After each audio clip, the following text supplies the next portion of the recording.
మీ జాతకం ఎలా ఉంటుందో తెలుసుకోండి. వెంటనే జేకేఆర్ గురుగారి అపాయింట్మెంట్ తీసుకోండి.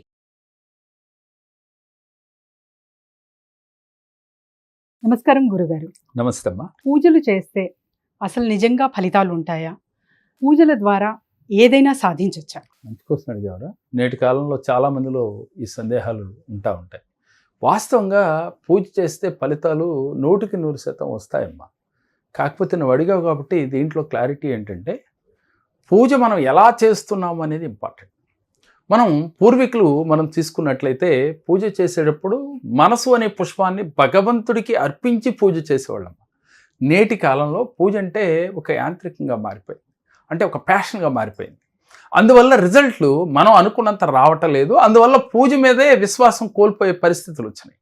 కాబట్టి పూజ చేసేటప్పుడు ఎప్పుడూ కూడా మీరు నమ్మకము అనే దాంతో చేస్తే, భగవంతుడు మీ ముందు కూర్చుని ఉన్నాడు అంటే, నా ముందు నువ్వు ఎలా అయితే కూర్చుని ఉన్నావమ్మా, భగవంతుడు కూడా అక్కడ కూర్చుని ఉన్నాడు, నేను చెప్పే మాట వింటున్నాడు, నేను అడిగింది ఆయన ఇస్తున్నాడు అనే భావనతో చేయాలి.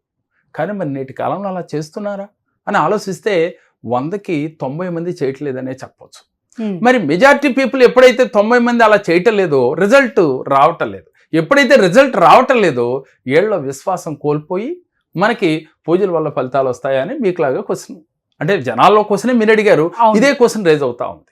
వాస్తవంగా నేను చెప్తూ ఉన్నాను, నేను అనేక పూజలు చేస్తూ ఉంటాను. శ్రీ అనంత పద్మనాభ స్వామి వారి వ్రతమని గత 13 సంవత్సరాలుగా మా ఆధ్వర్యంలో చేస్తూ ఉన్నాం. మరి వాటిల్లో కూడా 80% రిజల్ట్ వస్తూ ఉంది. మరి 20% రిజల్ట్ రాని మాట వాస్తవమే.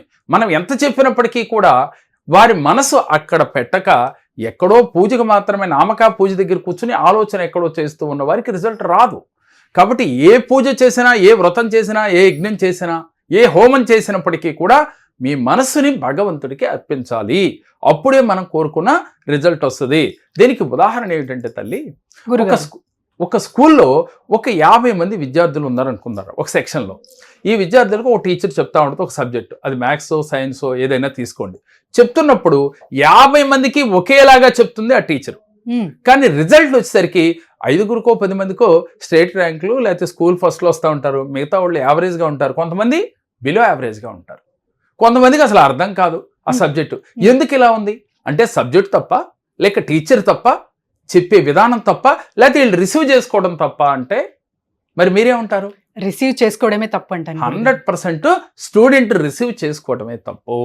ఇది మనం గమనించాలమ్మా. భగవంతుడు తప్పు కాదురా, భగవంతుడు లేనిది సృష్టే లేదు. కాకపోతే భగవంతుడిని చూపించు అనంటే గాలిని మనం చూపించగలమా? అదేవిధంగా భగవంతుడిని కూడా మనం చూపించలేము. ఒక నమ్మకం ఉన్నాడని, ఏ మతం వారు ఆ మతాన్ని, ఆ దేవుణ్ణి మనం భగవంతుడని కొలిసిన వారు ఆయన ఉన్నాడు అనే విశ్వాసంతో మనం చెయ్యాలి. చేస్తే తప్పకుండా ఫలితాలు వచ్చి తీరతాయి.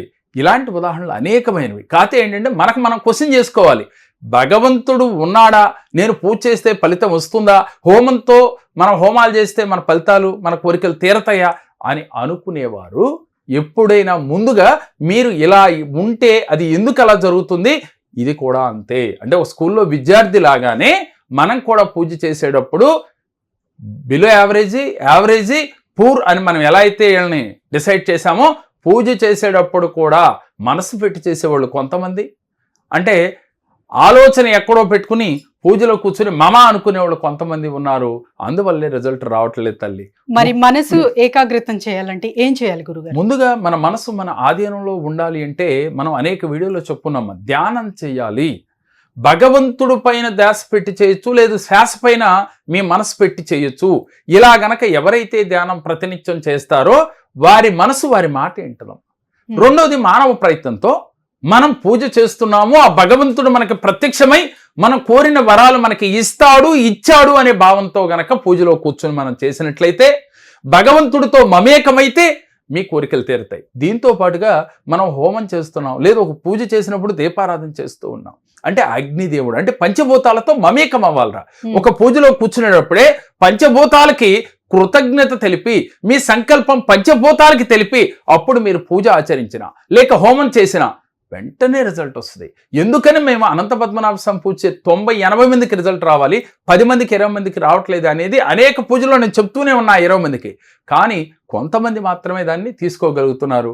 కొంతమంది ఇది కామనే, ఇది మన వల్ల కాదనో, లేకపోతే కూర్చోలేకపోతున్నాం, శరీరం సహకరించుకో, మనస్సు సహకరించుకో చేయలేకపోతున్నారమ్మా.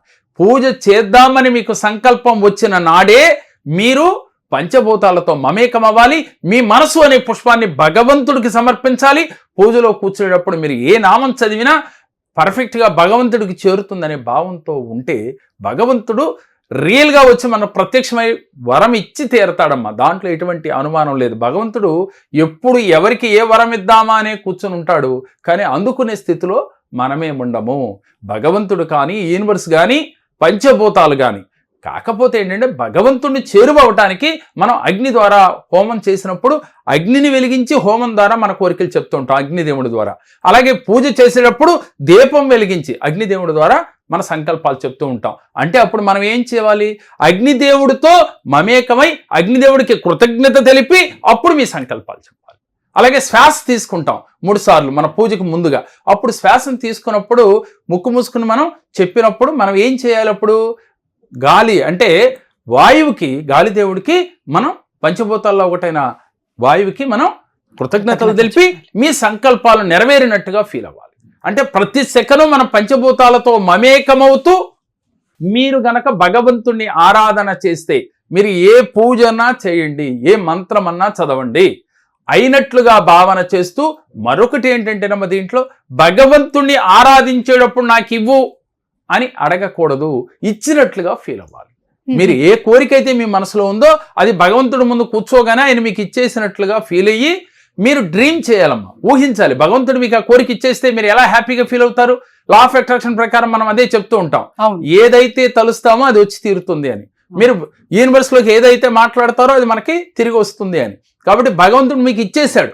ఏ భగవంతుడు మీరు నమ్ముతారో ఆ భగవంతుడు అనుగ్రహాన్ని ఇచ్చేసినట్లుగా ఫీల్ అవుతూ మీరు గనక పూజ చేస్తే వెంటనే మీకు ఫలితం వస్తుంది.